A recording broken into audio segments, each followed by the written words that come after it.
तिलकं ललाटपटले वक्षस्थले कौस्तुभम् नासाग्रे वरमौक्तिकं करतले वेणुकरे कङ्कणम् सर्वाङ्गे हरिचन्दनं सुरतं कण्ठे च मुक्तावली गोपास्त्री परिवेष्टितो जलते गोपालचूडामणि नानासुगन्धि पुष्पाणि यथा कालोत्पन्नि च पुष्पाञ्जलिर्मया दत्ता परमेश्वर ओम भूर्भुवः स्वः भगवते श्रीवासुदेवाय नमः जनकपदयोः मन्त्रपुष्पाञ्जलिं समर्पयामि प्रार्थनापूर्वकं नमस्करोमि।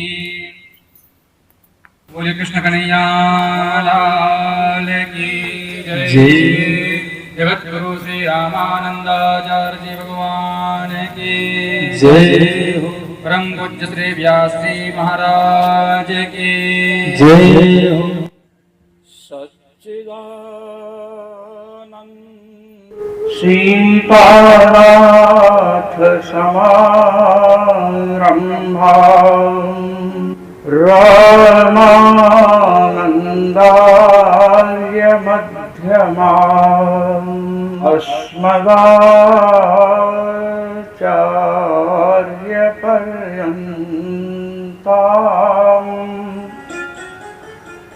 वन्दे गुरु परम्पराम्।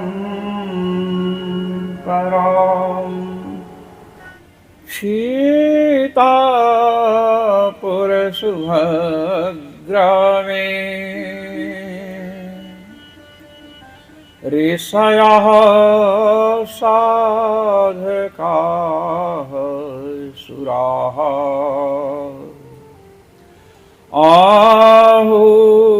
आहूयन्ते च ते सर्वे। जय जय श्री राधे श्याम। आज हम श्रीमद् भागवत महापुराण जो भगवान का मूर्तिमान विग्रह है, इसमें जो चतुर्थ स्कंध है, भगवान के 12 अंग हैं और श्रीमद् भागवत महापुराण में 12 स्कंध हैं और महाराज एक एक स्कंध भगवान का एक एक अंग है। आपने पहले सुना था कि प्रथम स्कंध भगवान का श्री चरण है, द्वितीय स्कंध भगवान का घुटना है और तृतीय स्कंध भगवान की शक्ति है। शक्ति कहते हैं जहां कमर जैसे अपने लोग बैठते हैं पैर मोड़ करके, तो जहां ये जो पेड़ों कहते हैं, कमर के नीचे जो जोड़ होता है जिससे हम पैर को मोड़ सकते हैं ऊपर, इसको शक्ति कहते हैं और इसके ऊपर कटि है। तो महाराज तृतीय स्कंध भगवान की शक्ति है और चतुर्थ स्कंध भगवान की कटि है। कटि माने कमर। किसी कोई कितना ही बड़ा योद्धा क्यों ना हो, उसकी कमर पकड़ लो तो फिर महाराज बस में हो जाता है। तो चतुर्थ स्कंध जो है ये भगवान का कटि प्रदेश है, कटि भाग है, कमर है। अब भगवान की कमर कैसे पकड़ी जाए, तो वैसे तो पकड़ नहीं सकते हैं। तो भगवान का जो कटि प्रदेश है, कमर वाला भाग है, इसमें महाराज बड़े बड़े भक्तों की, तपस्वियों की चर्चा है। सबसे पहले चर्चा आएगी महर्षि अत्रि की, जिनकी धर्म पत्नी श्री अनुसूया जी हैं। ये दोनों तपस्या करने जाते हैं और इसी में आगे चलेंगे श्री ध्रुव जी का चरित्र आएगा। जब श्री गंगा तो शंकर जी से पहले ध्रुव जी को ही सौभाग्य मिला था श्री गंगा जी के स्पर्श करने का, श्री ध्रुव जी ने। और ध्रुव जी के बाद ब्रह्मा जी का नंबर आया महाराज। ब्रह्मा जी ने कमंडल में भरा, और ब्रह्मा जी के बाद किसका नंबर आया? भगवान शिव का। और भगवान शिव की कृपा से भगीरथ जी को उपलब्ध हुई, और भगीरथ जी की कृपा से गंगा जी भूलोक वासियों को उपलब्ध हुई, और नीचे पाताल लोक में भी गंगा जी गई, उन्हें पाताल गंगा कहते हैं। और जब आकाश से उतरती हैं आकाश गंगा कहते हैं। और जब भूलोक पर आई तो महाराज गंगा जी, हम लोग पढ़ते थे अयोध्या में, तो हमारे गुरु जी थे श्री राम लखन पाठक गुरु जी, उनको कोटि कोटि नमन है, बड़े भारी विद्वान थे। उन्होंने पूछा गंगा का अर्थ जानते हो? हमने कहा गंगा का अर्थ तो पूरा संसार जानता है। गंगा जी माने गंगा जी। अरे कहे कि नहीं, भगीरथ खाता वच्छन्न वारि प्रवाह विशेषो गंगा, ये गुरु जी ने बताया। भगीरथ के द्वारा जो खाता अकाउंट नहीं खना गया, उनके रस के पहिए से जो गड्ढे बने उसी से गंगा जी आ रही हैं। उससे मर्यादित जो जल प्रवाह है उसको गंगा कहते हैं। गंगा जी की बड़ी महिमा है महाराज, बड़ी महिमा। गंगा जी में स्नान करें तो बड़ा फल होता है। भगवान के चरणों में पहुंच करके जो फल हम प्राप्त करेंगे वह फल भगवती गंगा के स्नान से प्राप्त होता है। एक बार एक सांप गंगा जी में बहता हुआ जा रहा था। गरुण जी ने देखा महाराज। अब गरुण जी जब सांप को देखे तो जीभ माने मुंह में पानी भर आया। ये सांप किसी प्रकार पकड़ना चाहिए, और गए महाराज और तुरंत झपट्टा मारा और सांप को पकड़ा। सोचे कि यहीं खा लेते हैं, और वहीं मार डाला। गंगा जी के जल ही मार करके उसको निकल गए। उसकी आत्मा निकली चतुर्भुज विष्णु बन करके, और गरुण जी के ऊपर बैठ गई। भगवान विष्णु बैठते हैं, और कहा चलो वैकुंठ। गरुण जी भगवान विष्णु को लेकर वैकुंठ पहुंचे। वहां देखे वहां भी वैकुंठनाथ विराजमान है। उन्होंने कहा गरुण ये दूसरा विष्णु कहां से ले आए? अरे उन्होंने कहा महाराज गंगा जी ने सांप को मारा, उसकी आत्मा विष्णु बन गई, आपका रूप धारण करके। तो कहे आगे से ध्यान रखना, गंगा जी में यदि किसी को मारोगे, गंगा जी में मरेगा तो निश्चित ही भगवत धाम की प्राप्ति से होगी। इसीलिए गंगा जी को लाया महाराज। भगीरथ जी ने अपने पूर्वजों का उद्धार करने के लिए अन्य किसी नदी के समीप नहीं गए ना, श्री गंगा जी ही। ब्राह्मणों के शाप से जो व्यक्ति मृत्यु को प्राप्त होता है उसके उद्धार की क्षमता मात्र गंगा जी में है, दूसरे में नहीं है। श्री गंगा जी भगीरथ के पूर्वजों का उद्धार की। और बताया किसने था?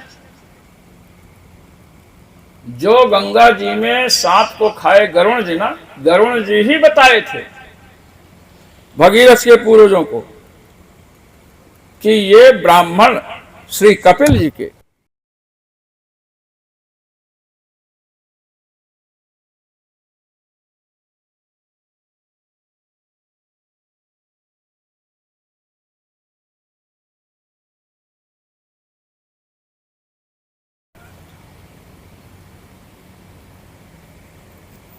जो श्री गंगा जी हैं। जब भगीरथ के पूर्वजों को भगवान कपिल ने अपने तृतीय नेत्र की ज्वाला से भस्म कर दिया, ये जो तीसरा नेत्र है इसका उपयोग सबसे पहले शिव जी ने किया। शिव जी से पहले ब्रह्मा जी ने किया था। ब्रह्मा जी ने सनकादिकों की सृष्टि की, और जब सृष्टि करने की आज्ञा दी तो हम वन में जाएंगे, भजन करेंगे, तो बड़े क्रुद्ध हुए महाराज। तीसरे नेत्र पर प्रभाव तो पड़ा लेकिन खोले नहीं। पिता ने जिस कार्य को पूर्ण नहीं किया, पुत्र ने, शंकर जी ने तीसरा नेत्र खोल दिया, कामदेव को जला दिया। और इसके बाद तीसरा नेत्र किसने खोला? कपिल जी ने तीसरा नेत्र खोला, जल करके राख बन गए महाराज। अब श्री गरुण जी ने बताया, गरुण जी मामा लगते थे। गरुण जी ने कहा कि कपिल जी के तृतीय नेत्र की ज्वाला से तुम्हारे पूर्वज जले हैं, इसलिए इनका उद्धार भगवती गंगा ही कर सकती है, उन्हें लाओ। तो महाराज श्री गंगा जी का अप्रतिम प्रभाव है। उन श्री गंगा जी को भगवान के श्री चरणों से उत्पन्न होने के पहले जिस महापुरुष ने धारण किया उन्हें ध्रुव कहते हैं। ध्रुव जी का चरित्र किसमें है? चतुर्थ स्कंध में है। जिनके संकल्प से भगवान ब्रह्मा बालक बन गए महाराज, उन सती अनुसूया अपने पति के साथ ऋक्ष नामक पर्वत निर्विंध्या नदी के तट पर तपश्चर्या करेंगे। उनका चरित्र चतुर्थ स्कंध में पहले है। इसलिए तो महाराज सतियों को नमन कीजिए, सतियों में श्रद्धा रखिए। जो अत्र जैसे तपस्वी हैं उनमें श्रद्धा रखिए। ध्रुव जैसे बालक भी हों, यदि भगवान के भक्त हैं तो उनमें श्रद्धा रखिए। और ध्रुव जैसे बालक को भगवान की ओर उन्मुख करने वाली जो माता में श्रद्धा, ऋषि में श्रद्धा, सती में श्रद्धा और बालक में श्रद्धा, इस प्रकार इनमें जो श्रद्धा रखता है,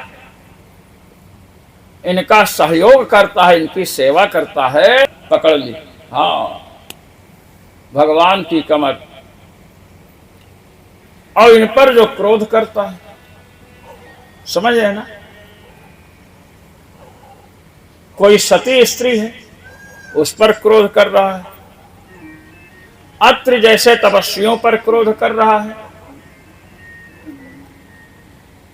और अनुसूया जैसे सती माताओं पर क्रोध कर रहा है, ध्रुव जैसा है, तो क्या समझना चाहिए?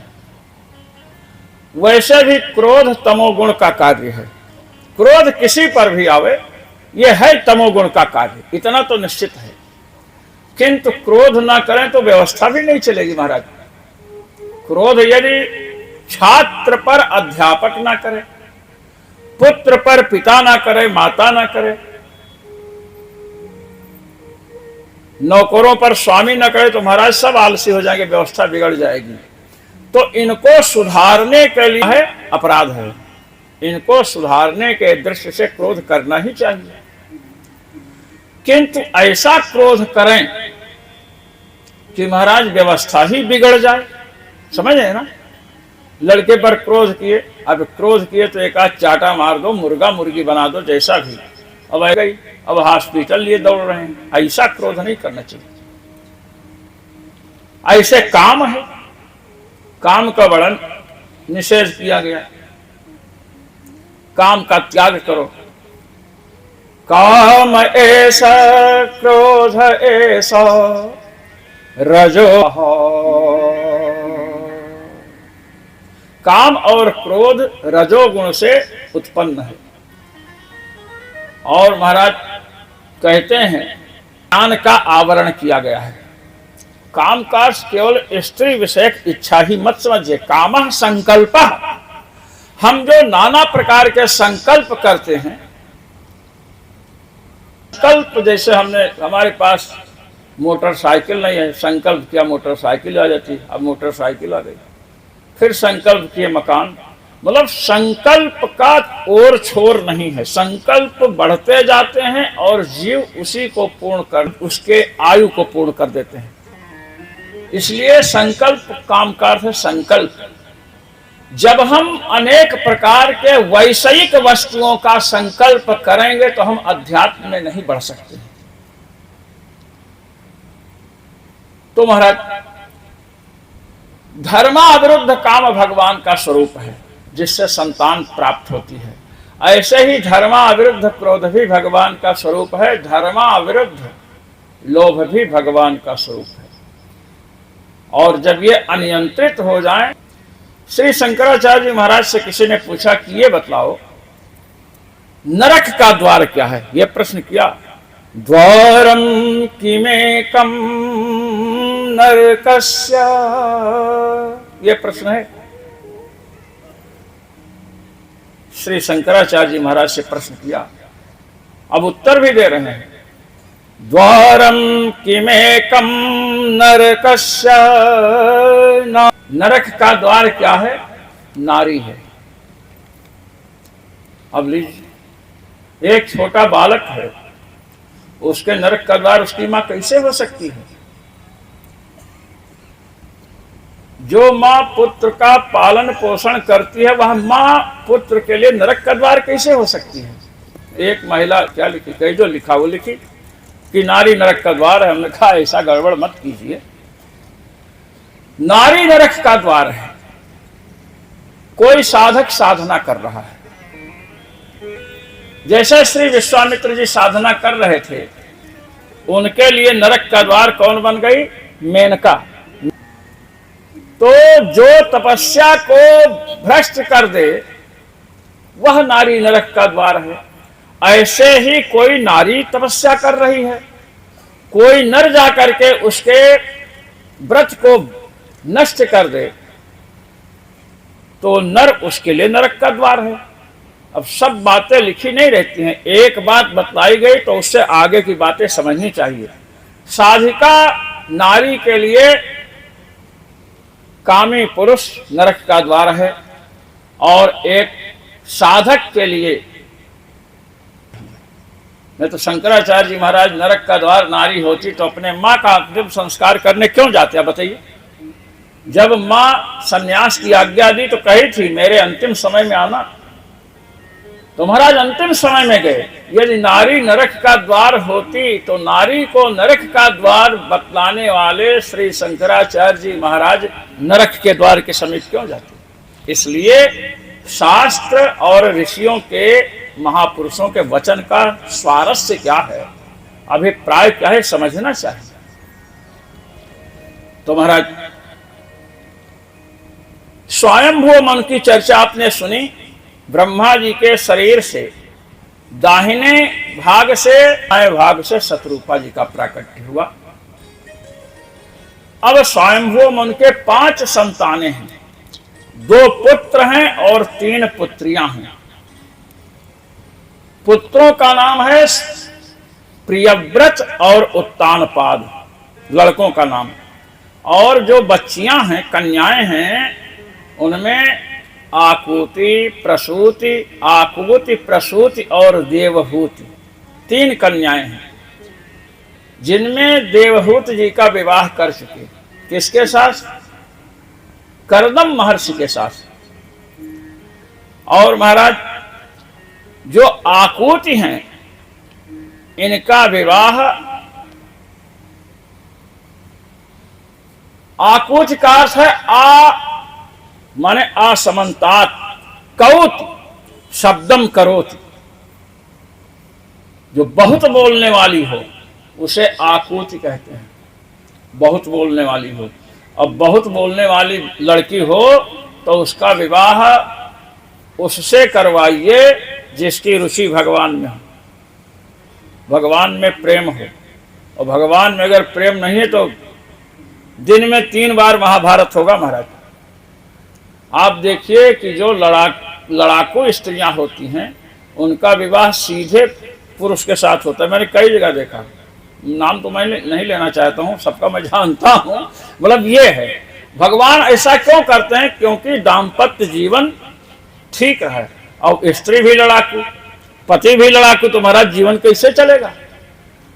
वो बेलन लेकर दौड़ेगी, वो फरसा उठा लेगा, नहीं चल सकता। इसलिए भगवान राम मिलाए जोड़ी, एक घोड़ा एक घोड़ी, वो अंधा कोढ़ी वाला नहीं। आपने सुना ना, राम मिलाए जोड़ी एक अंधा एक कोढ़ी, ये सुने हैं ना? अरे महाराज, ये ट्रेन में हम लोग जा रहे थे, एक अंधा बैठा था, कोई आया तो उसको चिढ़ाने के लिए कहा कि राम मिलाए जोड़ी एक अंधा एक कोढ़ी, बस नाराज हुआ, कहे क्या भगवान की निंदा कर रहे हो? अंधा और कोढ़ी की कोई जोड़ी होती है? मैंने कहा ये अंधा क्या कहेगा? तो उसने पूछा फिर क्या है? कहे राम मिलाए जोड़ी एक घोड़ा एक घोड़ी। और हमने कहा भाई आप सही कह रहे हो कि महाराज घोड़ा घोड़ी की जोड़ी होती है, अंधा कोढ़ी की क्या जोड़ी होती है? समझे? ऐसे ऐसे अंधे होते हैं महाराज, आंख से अंधे हैं लेकिन अंदर ज्ञान है। तो ये है हालत। तो आकुति माने जो बहुत शब्द करती हैं, यहां आकुति का अर्थ है उपनिषद, वेदांत। वेदांत जो उपनिषदें हैं शब्द की राशि हैं। और क्या शब्द करती हैं?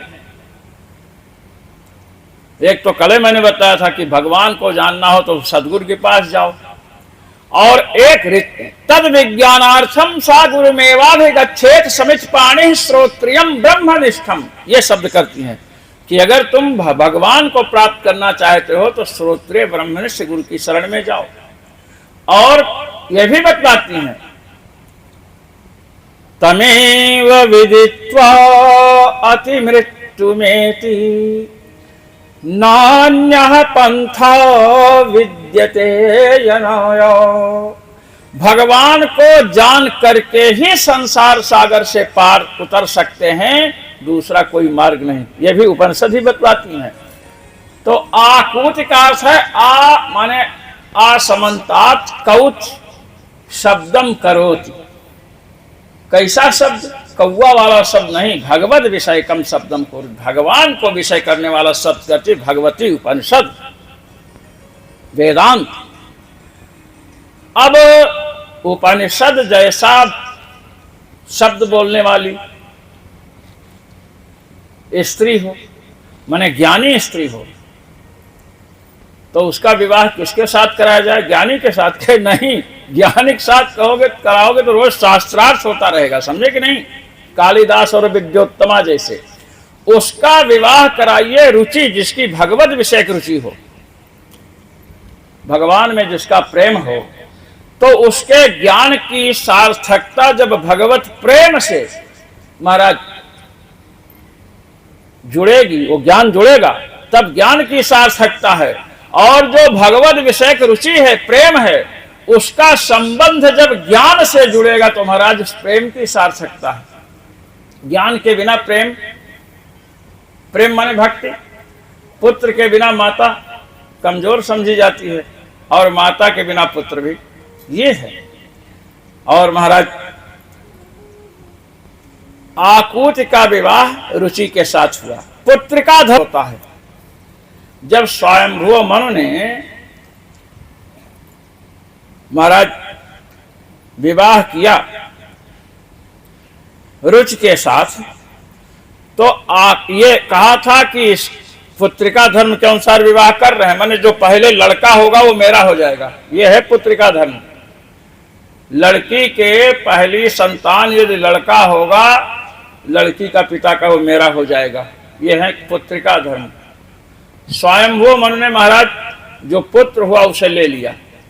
जुड़वा संतान हुई थी और एक पुत्री हुई। पुत्र का नाम महाराज यज्ञ था और पुत्री का नाम दक्षिणा, लक्ष्मी जी की स्वरूप थी।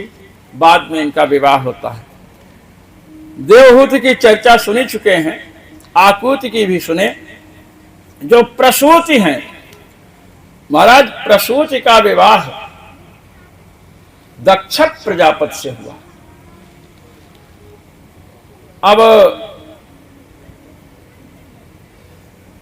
कहते हैं कि जो महर्षि अत्रि हैं, जिनके साथ कर्दम जी की पुत्री अनुसूया का विवाह हुआ था, इनके 3 संतानें हुई महाराज, और तीनों लड़के हैं। कहते हैं कैसे संतान हुई? तो संतान, अच्छी संतान, पकौड़ी खाते रहो सुबह शाम, चाय पीते रहो, और अच्छी संतान मिल जाए नहीं मिलती है। अच्छे संतान के लिए व्रत करना पड़ता है, तपस्या करनी पड़ती है।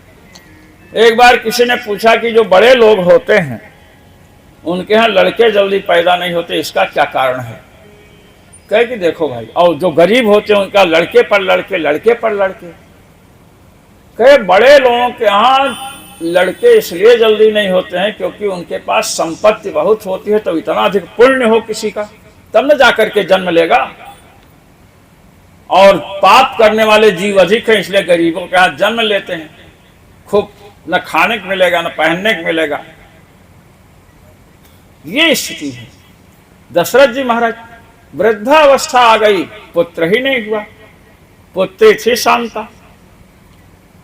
तो महाराज दशरथ जी जब वशिष्ठ जी के पास गए तो वशिष्ठ जी ने कहा कि आपके पुत्रोत्पत्ति में बहुत बड़ा प्रतिबंधक है, रुकावट, उसको दूर करने के लिए अश्वमेध यज्ञ का अनुष्ठान करना पड़ेगा आपको। क्षत्रिय को यदि पाप लगा हो, अरे भाई श्रवण कुमार को इन्होंने मारा था ना, तो श्रवण कुमार जैसे तपस्वी का वध कर दिया, भले अनजान में किया, तो पाप तो हुआ है। तो क्षत्रिय का पाप कैसे दूर होगा, तो उसके लिए अश्वमेध यज्ञ का वर्णन है।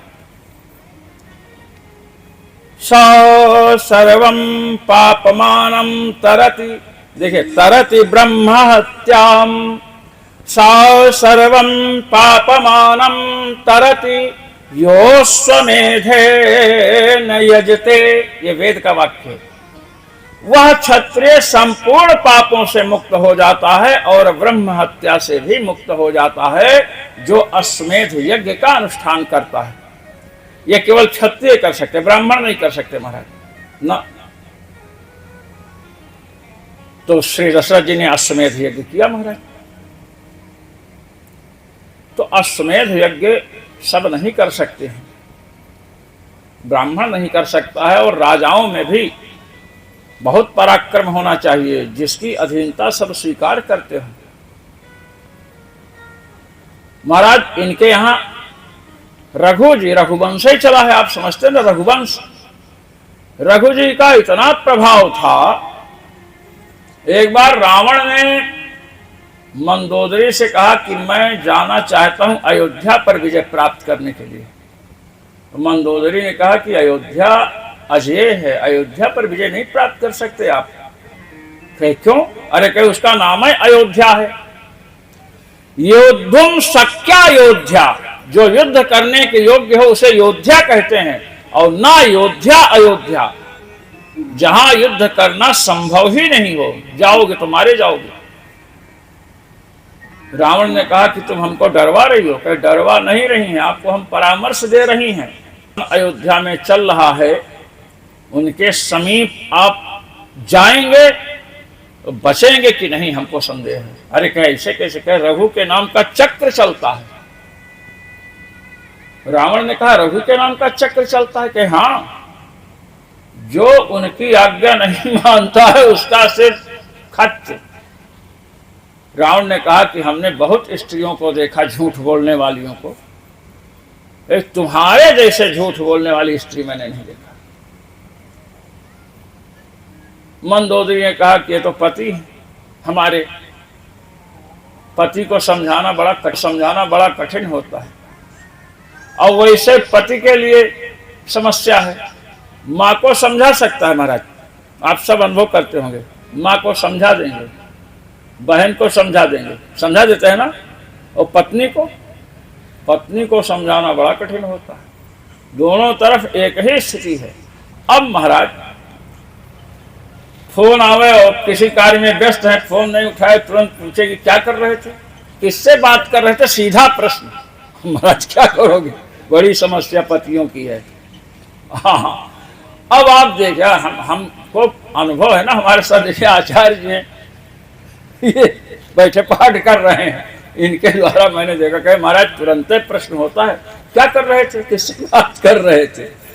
मैंने शंका, प्रेम अनिष्टा शंकी होता, जिससे प्रेम करते हैं ना उसके प्रति अनिष्ट की आशंका होती। लड़का पढ़ रहा है स्कूल में और समय से नहीं आए तो माँ कहेगी अरे देखो कहीं कुछ हो तो नहीं गया। कहते हैं ना, प्रेम अनिष्टा शंकी होता है, जिससे प्रेम होगा उसके प्रति अगर आपकी बात का उत्तर नहीं दिया या कुछ बोल दिया तो सोचते रहेंगे आज क्या हो गया, हमसे क्या गलती हो गई, यही सब मन में चलता है। ये तो महाराज हमारे यहाँ पर ये चर्चा चल रही है कि आकुति, प्रसूति और देवहूति, ये जो सती अनुसूया है, इनके 3 पुत्र हैं महाराज। कितने हैं? 3 पुत्र। पुत्र ऐसे नहीं प्राप्त होते, मैं ये कह रहा था, क्योंकि सृष्टि करनी है तो पुत्र के लिए महाराज तपश्चर्या चाहिए, पुण्य चाहिए। तो श्री दशरथ जी महाराज ने अश्वमेध यज्ञ का अनुष्ठान कराया, और जब अश्वमेध यज्ञ का अनुष्ठान हुआ तो उससे भी पूरा पाप नहीं नष्ट हुआ। लोग कहते पूजा कराए फल नहीं मिला, दशरथ जी तो बहुत बड़ा अश्वमेध यज्ञ कराए, सब पाप नष्ट नहीं हुआ।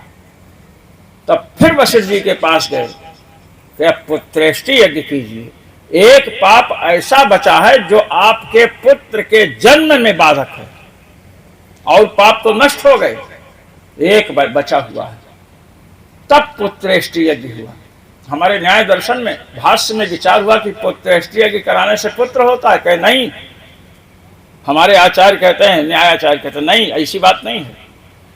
पति पत्नी ठीक है,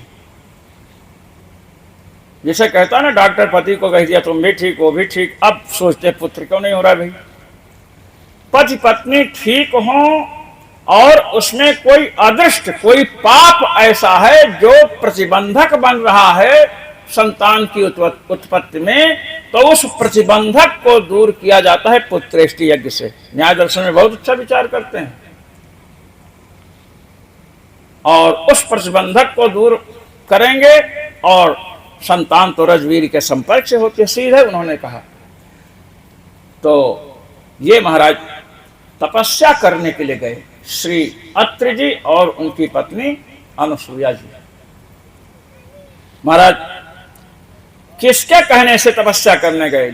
अब कोई पूजा पाठ शुरू पूजा कर रहा है, और कहा कि जब से पूजा शुरू किया महाराज तब से अनेक प्रकार का दुख मिलने लगा। हमारे पास बहुत शिकायतें आती हैं। कोई कहता है कि हम कोई व्रत करते हैं तो हमें परेशानी होती है, होगी। अपने मन से जब शुरू करेंगे तो होने होना है। बिना मंत्र लिए मंत्र जपना शुरू कर दिए, परेशानी होगी। यदि कोई शुभ कार्य आरंभ करना हो तो किसी विद्वान से परामर्श लीजिए कि हम कब से आरंभ करें। बॉम्बे के एक सज्जन हैं, उन्होंने हमसे एक अनुष्ठान पूछा विपरीत प्रत्यंगिरा का। हमने कह दिया ठीक, अब अपने मन से शुरू कर दिए।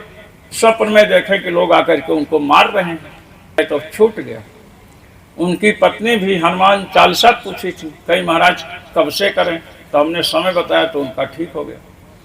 उन्होंने फिर पूछा कि आप बताए, फिर भी बिंग पड़ा। हमने कहा समय तो आपने चुना था।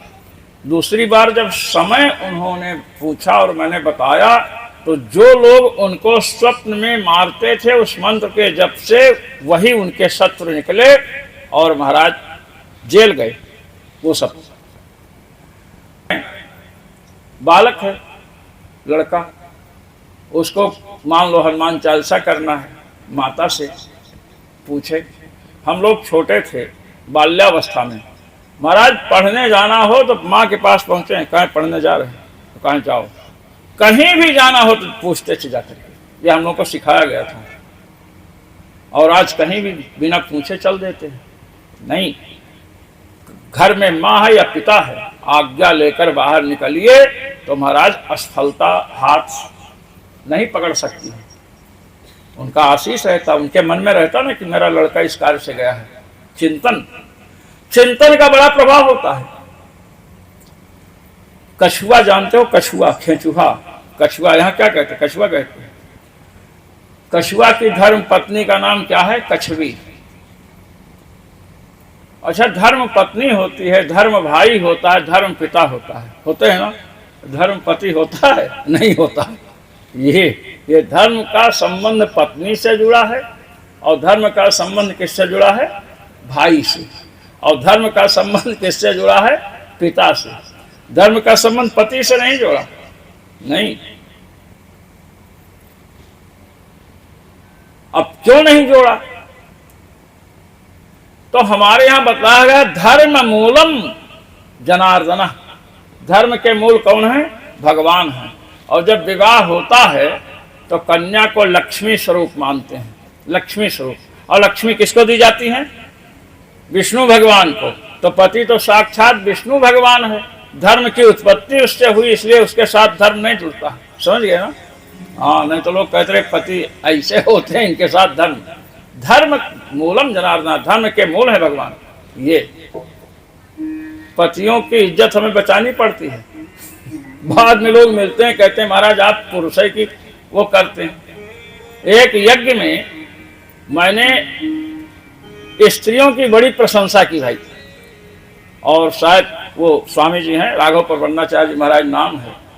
तो पहुंचे कथा में, कहे आज हम पुरुषों की महत्ता कहेंगे, पुरुषों का हम पुरुषार्थ बताएंगे। हमने कहा बताओ क्या है? कहे कि स्त्री कितनी ही महान क्यों ना हो, किंतु घर का शेर कौन होता है? पुरुष। अब सब पुरुषों ने ताली बजाई, भाई घर का शेर पुरुष। हमने कहा और सिंह वाहिनी दुर्गा जी होती हैं, शेर पर बैठने वाली कौन होती है? दुर्गा जी। कहते महाराज आपने तो सब बिगाड़ दिया हमारा। हमने कहा बिगाड़ क्या दिया, हम तो सही कह रहे हैं। भाई सिंह पर कोई पुरुष तो नहीं बैठेगा। शंकर जी बेचारे वो बैल पर बैठते हैं, सिंह पर नहीं बैठते हैं। सिंह पर बैठने के लिए सिंह जैसे क्रोध भी होना चाहिए। दुर्गा माँ ने हुंकार किया तो महिषासुर के पसीना आ गया। कहा इतनी तेज गर्जना करने वाला कौन है? अच्छा, पुरुषों को भी जो है गर्जना करने वाला कहा गया है। व्याकरण में एक प्रयोग आता है गेहे नर्दी, घर में गर्जना करने वाला। किंतु वीर योद्धा रणभूमि में गर्जना करते हैं महाराज, रणभूमि में जाकर गर्जना करते हैं, पत्नी के सामने गर्जना नहीं करते हैं ना, रणभूमि में गर्जना करते हैं। पत्नी के सामने गर्जना क्यों करें? चर्चा चल रही है कि अत्रि को ब्रह्मा जी ने आज्ञा दी है, कर्दम जी को ब्रह्मा जी ने, पिताजी ने कर्दम जी को आज्ञा दी सृष्टि करने की।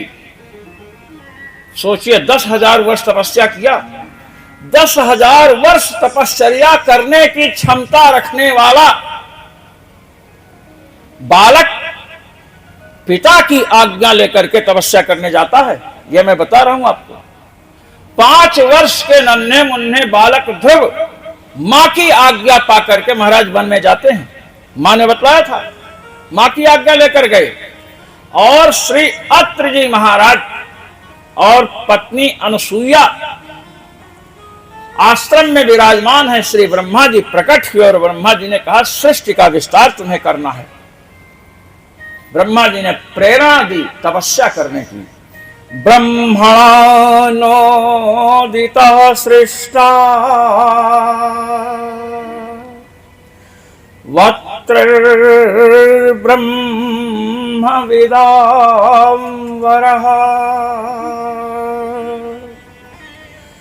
सह पत्न्या यया वृक्षम् कुलोद्रिं तपसि स्थितः ब्रह्मणानोदितः सृष्टम्। ब्रह्मा जी के द्वारा प्रेरित हुए हैं सृष्टि करने के लिए। जैसे कर्दम जी को प्रेरित किया था सृष्टि करने के लिए, तो समझ गए कि सृष्टि अच्छी तभी हो सकती है जब पास में तपस्या का बल हो। ब्रह्मा जी सृष्टि करते हैं, तप बल रचय प्रपंच विधाता, तप बल विष्णु सकल जग त्राता। तप के बल से ही ब्रह्मा जी सृष्टि करते हैं, प्रपंच की रचना, और तप के बल से ही भगवान विष्णु संपूर्ण जगत का पालन करते हैं। आप देखते हैं शेष सैया पर आंख बंद किए बैठे, आंख बंद के लेटे रहते, देखते हैं ना चित्र में, सोते नहीं है, वो योग निद्रा है। योग निद्राम वितन्मतः, भगवान योग निद्रा में रहते हैं। और योग क्या है? योगश्चित्त वृत्ति विरोधा, निरोधा, चित्त वृत्ति का निरोध करना, चित्त वृत्ति को विषयों से खींच करके एकाग्र करना। भगवान योग निद्रा में रहते हैं, ये भगवान का तप है। तो तप के द्वारा भगवान विष्णु पालन करते हैं और तप के द्वारा भगवान ब्रह्मा सृष्टि करते हैं। कि शंकर जी तो मारने वाला काम कर रहे हैं, शंकर जी का काम है मारना काटना। वो कि मारने के लिए भी तप चाहिए। अगर आप में तप नहीं है तो जिसे नहीं मारना चाहिए उसे मार डालोगे, और जिसे मार डालना चाहिए उसे छोड़ देंगे। तप बल शंभु करहि संहारा। गोस्वामी जी देखिए कितना सुंदर लिख रहे हैं कि तप के बल से ही शंकर भगवान संहार करते हैं। अब संहार की क्षमता शंकर जी के पास है, तो महाराज जब चाहे तभी संहार शुरू कर दें, ऐसा नहीं। जिसमें तप है वही अपने संहर्तक शक्ति का समय पर सदुपयोग करेगा। अब पालन की शक्ति है, चोर डाकू बदमाश पहुंच गए, उन्हीं का पालन पोषण शुरू कर दिए, नहीं। हमें किसका पालन करना है? अपनी क्षमता से, शक्ति से, और किसे दंडित करना है इसका ज्ञान किससे होगा? जब हमारे पास तप होगा। इसलिए तप की आवश्यकता है। तो महाराज शिष्य के लिए तप करने के लिए गए, और महाराज जहां पर पहुंचे वहां एक निर्विंध्या नाम की नदी बह रही है। वृक्ष नामक पर्वत है, यया वृक्षम, वृक्ष लिखा है, यया वृक्षम। महाराज एक बार किसी ने कहा, हमसे पूछा, पढ़ते थे हम लोग पढ़ने में बहुत तेज थे। उसने कहा कि भो बट वृक्षो अस्ति न गंतव्यम। अब बट वृक्ष माने बट का पेड़, भो माने हे बट का पेड़ है, आगे न जाओ। अब बताइए बट का पेड़ होगा तो आगे जाने से क्यों रोकेगा भाई? हमसे कहे कि इसका अर्थ करिए। हमने कहा ओ कहे बट वृक्ष लिखा है। हमने कहा बट वृक्ष दिख रहा है लेकिन बट वृक्ष अर्थ नहीं है। भो बटो वृक्षः अस्ति, हे बटो माने ब्रह्मचारिण संबोधन है, और रिक्षा बटो और रिक्षा में जो है संधि हुई बट वृक्षा बना है। हे ब्रह्मचारी आगे भालू है इसलिए जाना नहीं चाहिए। ये संस्कृत का कमाल है महाराज। तो कहते हैं ऋक्ष नाम के पर्वत पर तपस्या करने गए, निर्विंध्या नाम की नदी वहां पर है। जहां तपस्या करे तो पर्वत का शिखर हो, तपस्या के लिए उत्तम है, और नदी का तट हो तो और उत्तम है, और नदी का संगम हो तो और उत्तम है। पर्वत का शिखर हो, गुफा हो, और नदी का संगम हो तो समझो भगवान का दर्शन शीघ्र होगा। तपस्या करने लगे महाराज। तो तपस्या कर रहे हैं तो महाराज प्राणायाम करते हैं। प्राणायाम प्रत्येक गृहस्थ को करना चाहिए, समझे कि नहीं? लोग कहते हैं कि अल्पायु हो गए, बहुत कम अवस्था में मर गए। देखिए जब प्राणायाम, जैसे हम श्वास लेते हैं, हमने इन लोगों को बताया है, ये एक श्वास लेंगे और छोड़ेंगे। हम भी, आप भी एक श्वास लेंगे छोड़ेंगे, समय उतना लगेगा। लेकिन जब हम प्राणायाम करते हैं तो ये 10 श्वास लेते हैं, छोड़ते हैं, और हमारी एक सांस मैंने ली और छोड़ी, अर्थात वो शायद 11 हुआ था। 10 श्वास एक प्राणायाम में बचाई हमने। अब 3 प्राणायाम हमने किया साधना के आरंभ में, तो 30 श्वास हमारी बची, और सायंकाल 30 श्वास बची। 60 श्वास तो हो गई, केवल साधना के आरंभ में बचा लिया हमने। अब एक दिन में 60 श्वास बची, तो 30 दिन में 1800 श्वास बची। महाराज 1800 श्वास बची, और एक दिन में 24 घंटे में 21,600 श्वास चलती है। तो आप समझो कि कुछ तो आयु बढ़ रही है। इसलिए, और जब हम प्राणायाम करते हैं, लोग कहते हैं गहरी सांस लो, पानी पियो। तो जब प्राणायाम करते हैं, श्वास को रोकते हैं, तो शरीर में जो नसें हैं, इनमें जो ब्लॉकेज होता है, ये सब खुल जाता है। सीना जो फेफड़ा है, इसको शक्ति मिलती है। तो प्राणायाम से श्वास भी बची, फेफड़े को शक्ति भी मिली, और महाराज जो मस्तिष्क में, ब्रेन में ज्ञान के तंतु हैं, इनमें विकास भी होता है, ये संकुचित नहीं होने पाते हैं। तो कई प्रकार के लाभ हैं, इसलिए प्राणायाम प्रत्येक गृहस्थ को करना चाहिए। श्वास तो हिंदू मुस्लिम सिख ईसाई सब लेते हैं, ये प्राणायाम सबके लिए है। तो अत्रि महर्षि प्राणायाम कर रहे हैं, ये चर्चाई। प्राणायामेन संयम्य मनोवर्ष शतम मुनिः, प्राणायाम से मन को बस में किया महाराज। प्राण वायु का और मन का बड़ा संबंध है, प्राणायाम करने से मन वश में होता है। कहते हैं महाराज 100 वर्ष तक खड़े रहे। अब 100 वर्ष तक खड़े होने का आपको कह दिया जाए तो आप और हम तो नहीं खड़े हो पाएंगे। जितनी देर कथा होती इतनी देर कह दिया जाए तो पैर लड़खड़ाने लगेंगे। हाँ, कोई खंभा उम्भा पकड़ करके खड़ा होना हो तो खड़े हो सकते हैं। एक पैर से खड़े हैं महाराज। कुछ लोग सोच रहे थे 2 पैर से तो हम खड़े हो सकते हैं। देखिए, अतिष्ठदे कपादेना, एक पैर से खड़े हैं, कोई सहारा नहीं लिए हैं। और कैसे? निर्द्वंदो नील भोजन, केवल हवा पी करके रहते हैं, श्वास ले रहे हैं। लड्डू पूड़ी हलवा साबूदाना की खीर और रटाटे और बहुत सी चीजें जो आपके यहाँ बनती हैं फलहार इत्यादि में, कुछ भी नहीं ले रहे महाराज। पत्नी साथ में है, कह सकते थे रटाटे बनाओ आज। पत्नी भी लगी हुई है, अनुसुईया जी लगी हुई है तप में।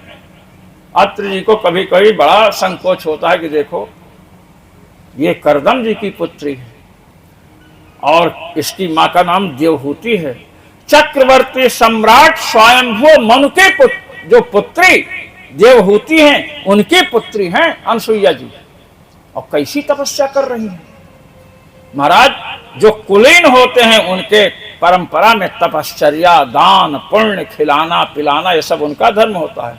नहीं तो संपत्ति खूब है और महाराज 1 पैसा दान के नाम पर देना हो तो बुखार चढ़ जाता है। किसी को खिलाना हो तो महाराज लगता है कि पता नहीं कितने जन्म के पाप आकर सिर पर चढ़ गए। हम लोग प्रेम जी के यहाँ, अभी तो आप ये मैंने परीक्षित हैं, इनके यहाँ आए तो आपको बताऊं, इन्होंने रसोईया को रखा। उसने पूछा कि भाई कितने लोग भोजन करेंगे?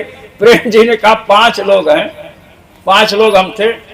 अब महाराज शाम को 15-20 लोग हो जाए वहां भोजन करने वाला, सवेरे ही भग गया वो। फिर दूसरा आया तो वो भी शायद 1-2 दिन रुका कि नहीं।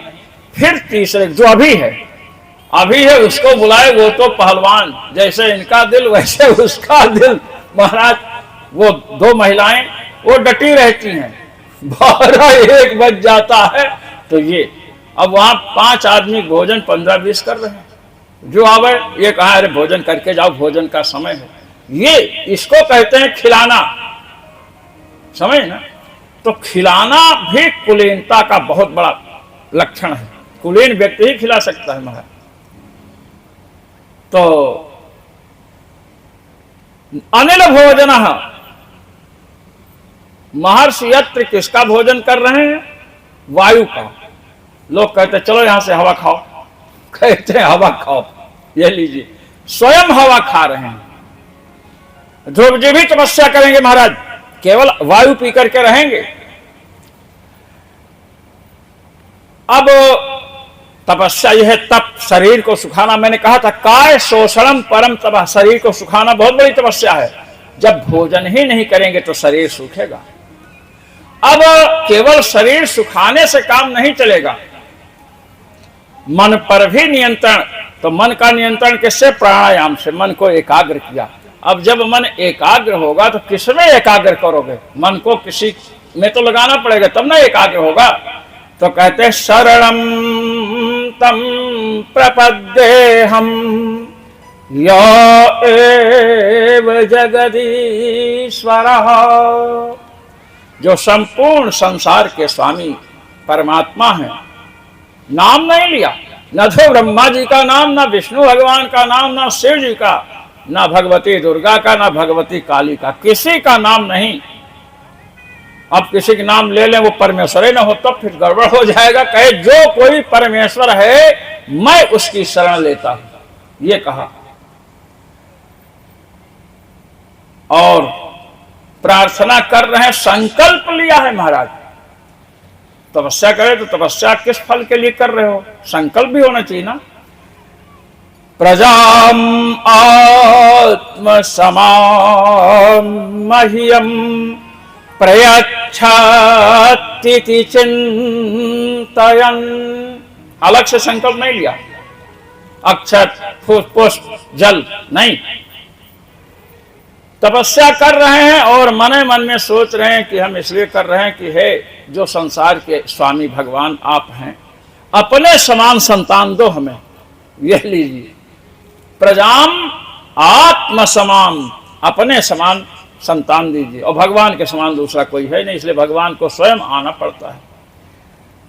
अब महाराज इस प्रकार जब इन्होंने तपस्या आरंभ की तो महाराज 100 वर्ष बीत गया। अब प्राणायाम करने से, तपश्चर्या से इतना तेज बढ़ा इनका कि महाराज वह तेज स्वर्ग लोक तक व्याप्त हो गया। स्वर्ग लोक को पार करके महाराज कैलाश और पहुंच गया ब्रह्मलोक। भगवान विष्णु के वैकुंठ धाम पहुंच गया तेज। तीनों देवताओं ने कहा कि अब चलना चाहिए। आए महाराज, ब्रह्मा जी भी आए हंस पर बैठकर, भगवान विष्णु आए गरुड़ जी पर बैठकर, और भगवान शिव आते हैं धर्म स्वरूप जो नंदी हैं उन पर बैठ करके। और तीनों जब प्रकट हुए और अत्रि जी ने जब दर्शन किया महाराज, पहले मानस दर्शन हुआ, अंदर ही अंदर हुआ, फिर आंख खोले तो बाहर। प्रणाम किया महाराज, और अत्रि जी ने पूछा आप लोग क्यों आए हैं? मैं आप लोगों के लिए तपस्या नहीं कर रहा था। देखिए कह रहे हैं, विश्वोद्भव स्थित लयेषु विभज्यमानैर् माया गुणैरनुयुगं विगृहीत देहाः ते ब्रह्म विष्णु गिरिशाः प्रणतोऽस्म्यहं वस् तेभ्यः क एव भवताम् इहोपहूतः। मैंने तो सोचा था कि जो संसार के श्रेष्ठ, संसार का पालन और संसार का प्रलय करते हैं, संसार के जो स्वामी हैं वे परमात्मा मुझे दर्शन दें और अपने समान पुत्र दें, ये मैं सोच करके तप कर रहा था। अब संसार की रचना, पालन और प्रलय करने वाले परमात्मा में आप लोग कौन हो, ये पूछा। आप तीनों आए हो, उनमें आप कौन हैं? तो महाराज अत्रि जी के समक्ष भगवान ब्रह्मा, भगवान विष्णु, भगवान शिव आए। जब मनु जी तपस्या कर रहे हैं नैमिषारण्य में, नैमिषारण्य में तपस्या कर रहे थे मनु जी शत्रुपा जी के साथ, उस समय भी भगवान ब्रह्मा, विष्णु और शिव जी गए हैं।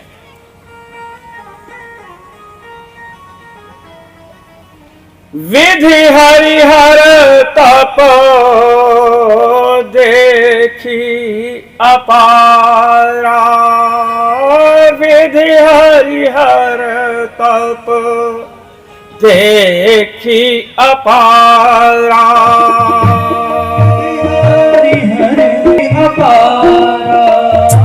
विधि हरिहर तप देखी अपार, विधि हरिहर तप देखी अपारा, विधि हरिहर तप।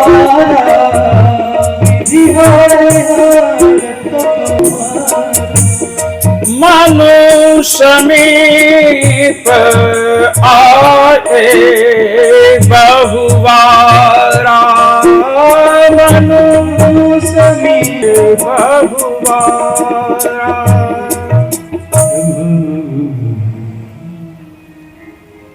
स्वयं वो मनु और शत्रुपा जी नैमिषारण्य में तपश्चर्या कर रहे हैं। और उनकी भी यही इच्छा है कि जो संपूर्ण जगत के स्वामी हैं उनका, इधर अत्रि और अनसुईया जी तप कर रहे हैं, उधर स्वयंभू मनु और शत्रुपा जी। अंतर इतने है कि यहां अनसुईया जी तप कर रही हैं, वहां शत्रुपा जी। शत्रुपा जी अनसुईया जी के मां की मां है, नानी तप कर रही है, ये आप समझिए। उधर नानी तप कर रही हैं और नानी को चकमा देना बड़ा कठिन है, समझ रहे हैं। मैं आपको बताऊं, नानी को चकमा देना बड़ा कठिन है। वहां भी भगवान ब्रह्मा विष्णु शिव पहुंचे चकमा देने के लिए। मन समीप आए, बहु बार आए, एक बार नहीं महाराज, एक बार आए आंख नहीं खोले, दूसरी बार आए फिर भी आंख नहीं खोले, तीसरी बार आए, 10 बार आए आंख नहीं खोला। नानी को चकमा देना बड़ा कठिन है, समझे कि नहीं? हाँ, नानी बहुत समझदार होती है। हम लोग छोटे थे तो किसी ने नानी की विशेषता बतलाई कि नानी बड़ी समझदार होती हैं। तो हमने कहा कैसे भाई? कहे नानी की दौहित्री थी, लड़की की लड़की। अब एक झोपड़ी में वो भी रुकी और नानी भी रुकी। अब उस लड़की से कोई मिलना चाहता था, उसका प्रेमी या कोई भी रहा होगा। अब वो रात को आया तो खुट खुट किया, वो टटिया थी टाट। अब लड़की तो समझ गई, लेकिन नानी जग रही थी। तो उसने कहा, लड़की ने, टटिया के खुरका वाली, ये पूछा, टटिया के खुरका वाली, नानी ये टटिया किसने खुरकाया, क्या चीज है? तो नानी का उत्तर बहुत विलक्षण, यही करत मोर जन्म बीतिगा, यही करत बीती जवानी। और तुम पूछो टटिया के खुरकावा नानी? ये अब नानी के संस्कार और नाना के संस्कार महाराज लड़की में आते हैं। अब आपको मैं बता रहा हूं,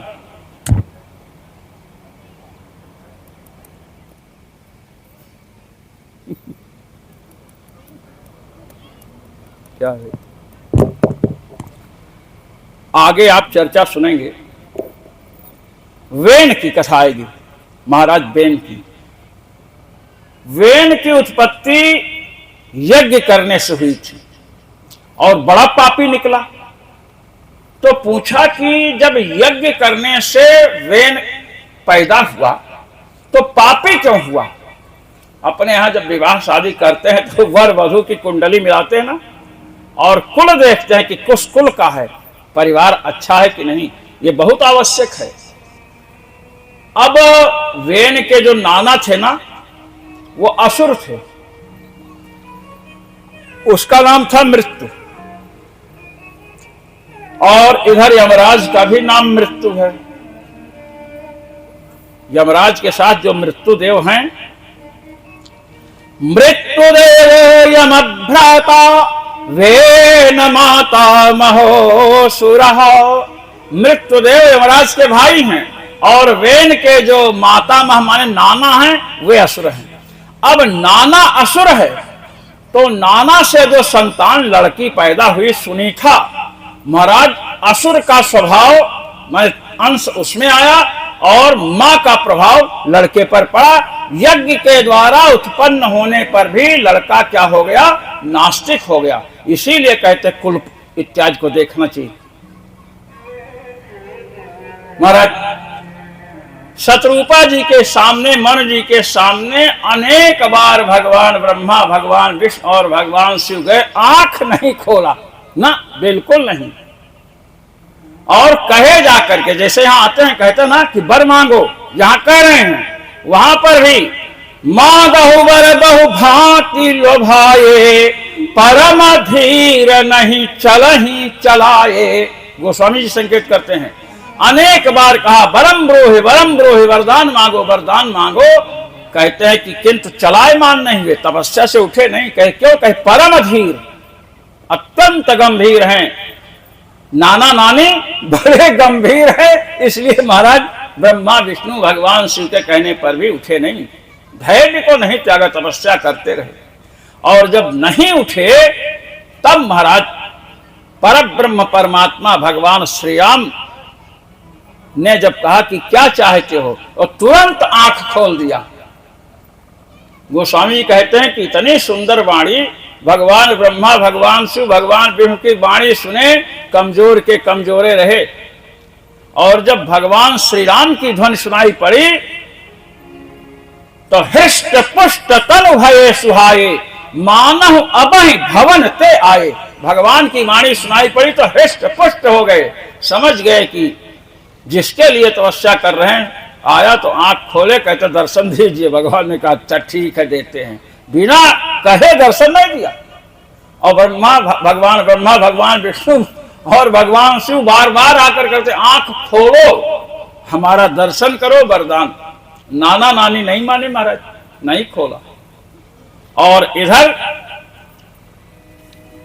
अनुसुईया जी ने और अत्रि जी ने तुरंत नेत्र खोल दिया। अब ये पुत्र प्राप्ति के लिए तपश्चर्या कर रहे हैं, इसलिए आंख खोल दिए। ये नहीं, अनुसुईया जी तो सतियों में शिरोमणि है, इन्होंने पुत्र प्राप्ति के लिए संकल्प किया कि अपने समान पुत्र दो। तो महाराज भगवान ब्रह्मा भगवान विष्णु भगवान शिव आए, और वो पुत्र के लिए तपस्या नहीं कर रहे हैं, वो दर्शन के लिए तपस्या कर रहे हैं। और जब दर्शन हुआ तो मोहित हो गए, वो कहे कि क्या, वो पूछे क्या चाहिए, कि आपे के समान लड़का चाहिए, वो बाद में चाहते हैं। तो जब पूछा आप लोग कौन हैं, तो भगवान ब्रह्मा भगवान विष्णु भगवान शिव बोले कि तुम जिसके लिए तपस्या कर रहे हो वही हम लोग हैं। सृष्टि करने के लिए ब्रह्मा रूप में हैं, पालन करने के लिए विष्णु रूप में हैं, संहार करने के लिए शिव रूप में हैं।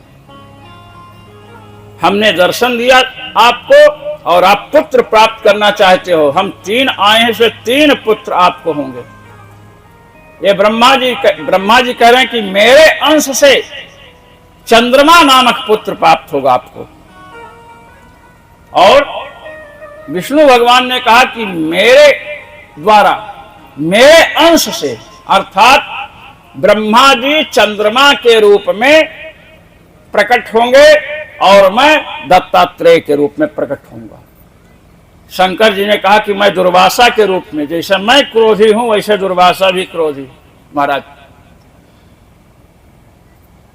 तपस्या किए, और महाराज 3 पुत्र इनको हुए।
विमोह विलासी विमल विराज